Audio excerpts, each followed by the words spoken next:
ተሳስሞ ተክሊል መፈጸም ይቻላል አይቻልም ሚል ጥያቄ አለ። ምን ዛሬ ሁለቱም አንድ ሆኑ እያላችሁ ተዘምራላችሁ የተለያዩ ቀን እናንተ የላችሁም እንደው ለመሆኑ ዛሬ የሰርግ መዝሙር እያላችሁ በመዝሙር አድምቃችሁ ትሩናላችሁ ለመፋታትስ መዝሙር አትሰሩም ወይ ይላችሁም ወይ?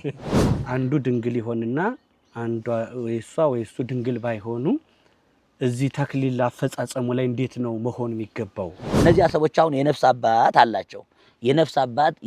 የነፍስ አባታቸው ከማህበራዊ ጉዳይም አንፃር እነሱን ከማስተማርም አንፃር ሰርጋቸው ቀን ባይገኝ ጸሎት እንደው ይሄውን የጋብቻ ወቅት ነው እያልን እያወራን ነው። የመፋታት ጊዜ አለው እንዴ? ግን ህይወት እያበላሸው ከደስታ ወደ ጭንቀት ወደ ሌላ ነገር እያመጣው የሆነ ከአቅም በላይ መደገስ ይህንን ካላመጣ ሌላው ደግሞ ይቀላቀላል። በመንፈሳዊ ሆኖ ደግሞ ባለማው ቤሎ ነው የሚባል በሎ ነው።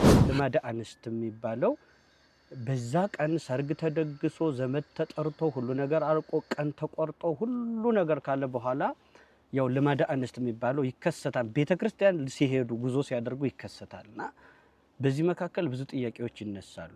በዛ ቀን ያ ሁሉ ነገር ሆኗል ምን ያደርጉ ይላሉ? እሱ እንደ አንድ መምህር ዳኝነት ምን ዳኝነት ይሰጣሉ? እንዲህ አይነት